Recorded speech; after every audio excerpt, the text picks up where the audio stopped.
I told him he could never handle a real woman. I said it with a smirk that hid my fear.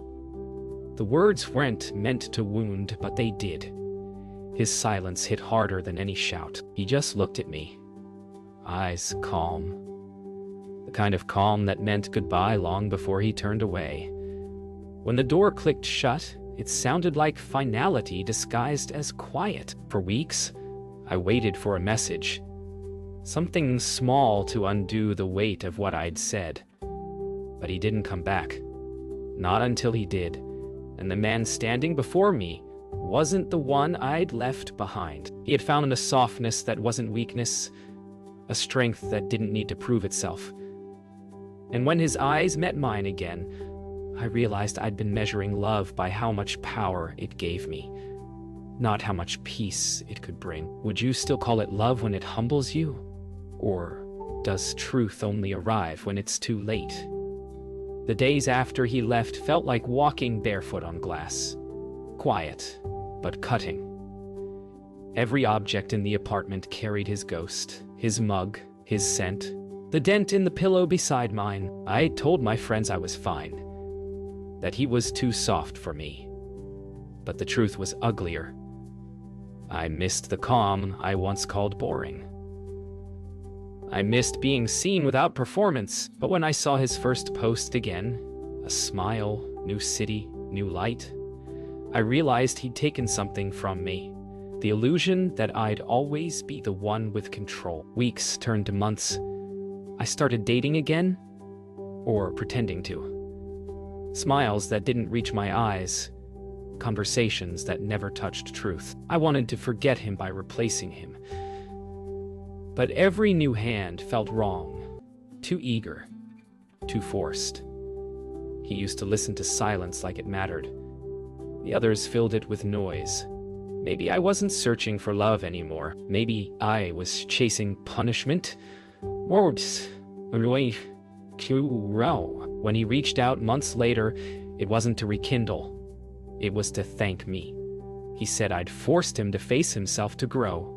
The message was kind, too kind. I stared at it for an hour, realizing that while he had found peace, I was still orbiting the wreckage of who we'd been. Love hadn't ended. It had evolved without me. I saw him one last time, not planned, just the universe's cruel humor. He was with her. They looked easy together, like laughter had finally found a home. For a moment, I wanted to hate him. Instead, I smiled. Maybe he did handle a real woman after all. Just not me. And maybe that was the lesson I was meant to learn. Sometimes strength isn't in being irreplaceable, but in learning to let go with grace. It's strange how peace can look like distance when you're used to chaos. Seeing him happy with her didn't break me. It hollowed me out. For the first time, I didn't want him back. I just wanted to understand what he found that I couldn't give. I started therapy, not for love, but for silence. My therapist said, pain is a form of unfinished honesty. Maybe that's what we were. Two people who stopped being honest long before we stopped being lovers. Evan messaged again. This time, not about the past, but about a photo of the city we both used to dream of visiting. It wasn't romantic. It was soft. He told me Lena encouraged him to reach out, to make peace. That line hit harder than I expected. The woman I had secretly blamed for my heartbreak was the one teaching him how to heal me. I didn't reply right away, not out of pride, but fear of saying the wrong thing to someone I no longer owned. Weeks later, I met Julian again by accident. Same bar, same low music, but this time, I wasn't pretending. I told him I used to measure love by how much it hurt, and he laughed softly, saying, "That's not love, that's survival." His honesty didn't scare me. Maybe I'd finally stopped needing someone to fix me and started wanting someone to see me exactly as I was, bruised and blooming at once. I didn't expect a call from Evan. He just wanted to say thank you again. But this time, I could hear it in his voice. Gratitude, not guilt. And I found myself thanking him, too, for leaving, for choosing peace, for showing me the difference between love that consumes and love that teaches. When we hung up, I cried. Not because I missed him, but because for the first time, I could let go without losing myself. I saw him again months later, not in person, but in a random photo online. He and Lena were in a small art gallery, smiling at a painting I'd once loved. I didn't scroll past this time. I smiled too, because maybe that's what growth looks like, learning to be happy for the people who once broke you. Not because you forget the pain, but because you remember the love underneath it. Julian and I started meeting without the pressure of labels or promises. There was an ease between us. No need to prove, no need to pretend. He didn't ask about my past, and I didn't ask about his. We just existed. Two people who'd outgrown the noise. One evening, as we shared dinner, he asked what scared me most about love. I told him, losing myself. He smiled and said, "Maybe the right love helps you find more of you." For the first time, I believed it. He took me to the coast one weekend. The ocean was cold, the wind biting, but I felt alive. We didn't talk about the future. We didn't need to. I remember standing by the water, realizing I hadn't checked my phone in hours. It hit me then. Healing doesn't announce itself. It arrives in moments when you forget to ache. Maybe that's what this was. Not a replacement, not a rebound, but a reminder that I was still capable of softness. That night, as we sat watching the sea fade into darkness, he reached for my hand, not as a promise, but as presence. I didn't flinch this time. I thought about Evan, how we once held each other out of fear, out of wanting to be enough. But this was different. It wasn't about needing to be handled. It was about being met. The difference was small, but everything. A message came that evening from Evan. Just a simple one. "I hope you're well." No emotion, no agenda. I showed Julian, and he just nodded, no jealousy in his eyes. That's when I knew the past wasn't something to erase, but something to honor. Evan had taught me what not to fear. Julian was teaching me what to welcome. And somewhere in between them, I was finding myself again. Before we left, I stood on the beach alone, letting the wind wrap around me. I realized love doesn't always roar. Sometimes it whispers, waits, rebuilds. I had spent so long trying to be unforgettable that I forgot how to be honest. Now, I didn't need to prove I was a real woman. I just needed to be real. Messy, flawed, learning. And maybe that's the only kind of woman anyone can truly handle. The closer I got to Julian, the more I felt that quiet panic under my ribs. The one that whispers you might lose what you love if you're too much. I caught myself holding back stories, laughter, even tears, afraid he'd see the parts of me that once drove someone else away. But Julian wasn't Evan. When I withdrew, he didn't chase or accuse. He waited. That kind of patience was louder than passion. It scared me. Because maybe he wasn't trying to fix me. Maybe he was letting me learn how to stay. We drove into the hills one afternoon. He played music I didn't know, and I hummed along anyway. The silence between songs felt safe, like a shared secret. Somewhere between miles, I told him about Evan, not as an apology, but as a truth. He didn't flinch, didn't make it about him. He just reached for my hand on the gear shift and said, "I don't need to compete with your past." I wanted to believe him. Maybe for the first time I did. Later that week, Evan posted something.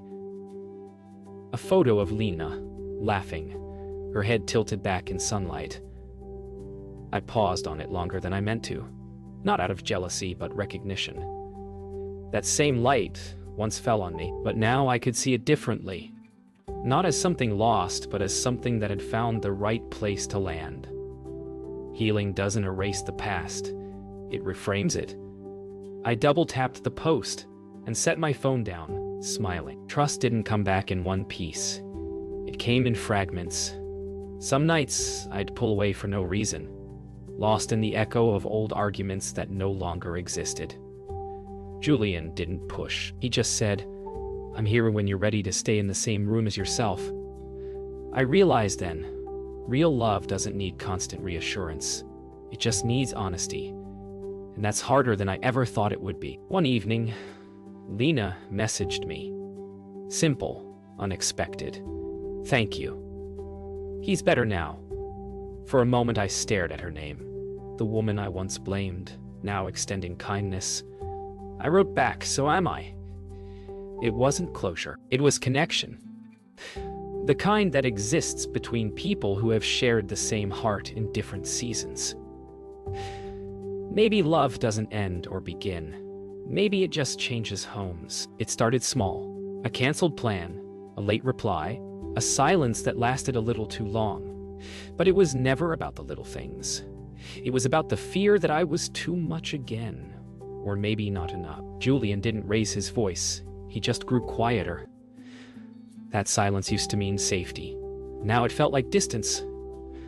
I wanted to ask if he was pulling away, but pride wrapped around my throat. Old habits have a way of pretending to be protection. When we finally talked, it wasn't a fight. It was quieter than that. He said he felt me pulling away, that he didn't want to compete with ghosts. I told him I wasn't comparing him to anyone. I was comparing myself to who I used to be. I wanted to be better, softer, but I didn't know how to stop expecting the worst. He listened, his eyes warm, and said, "Maybe love isn't about being unbreakable. Maybe it's about breaking open without running." I didn't sleep that night. I replayed every word, every pause. He wasn't angry. He was honest, and that terrified me. I used to think love meant being chosen no matter how broken you were, but Julian was showing me something new. Love is accountability. The next morning, I left him a note. No apology, just truth. I'm still learning how to stay. It was the first time I didn't hide behind strength. That evening, he came to find me. We sat by the river in silence, city lights reflecting in the water. He told me he didn't need perfection. He needed presence. I told him I didn't need rescue. I needed space to grow. The conversation wasn't romantic or poetic. It was real, awkward, human. And in that messy honesty, something shifted. Maybe that's what love really is. Not avoiding pain, but holding it together until it softens. When he finally reached for my hand, I didn't pull away. I realized love wasn't about proving you've healed. It was about allowing someone to witness the parts still in progress. Evan had taught me pride. Julian was teaching me peace.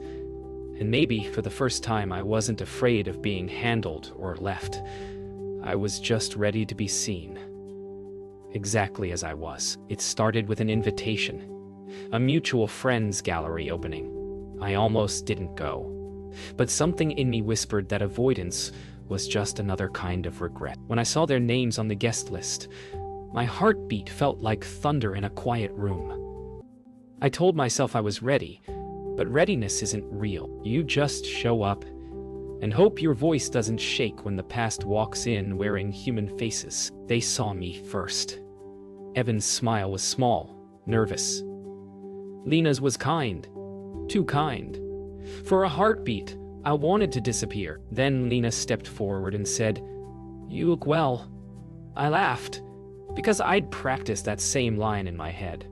The air between us wasn't sharp anymore, just fragile. Three people, bound by a story that had already ended but still wanted to be told.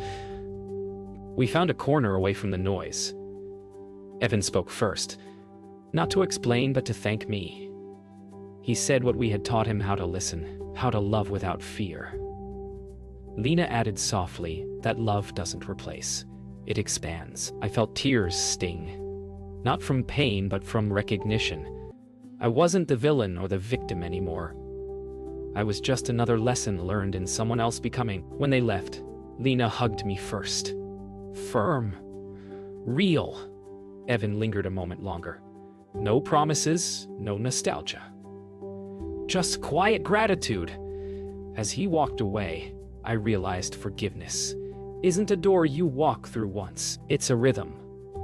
One you keep dancing to until the music changes. I walked home under the city lights, the night humming with calm. I didn't feel lighter or heavier, just whole. The past no longer chased me. It simply walked beside me, unthreatened. When I reached my door, I texted Julian. "I'm ready to stop running." His reply came fast. "Then let's keep walking." For the first time, love felt like breath instead of battle. Months passed quietly after the gallery night. Julian and I settled into something steady, not perfect, but peaceful. I no longer woke up waiting for love to vanish. Instead, I woke up grateful. It stayed. Healing wasn't dramatic. It was gentle, like sunlight creeping across the floor every morning. I didn't need to be handled or proved right. I just needed to be seen. And I was. Sometimes I still think about Evan and Lena. Not with ache, but with gratitude. They were chapters that ended when I stopped needing to be the heroine. I used to believe love had to be epic to matter. Now I know. It only needs to be honest. The story doesn't lose power when it softens. It becomes real. Julian and I took a walk by the water one evening. He asked if I believed people could really change. I told him, "We don't change. We just become truer versions of who we already were."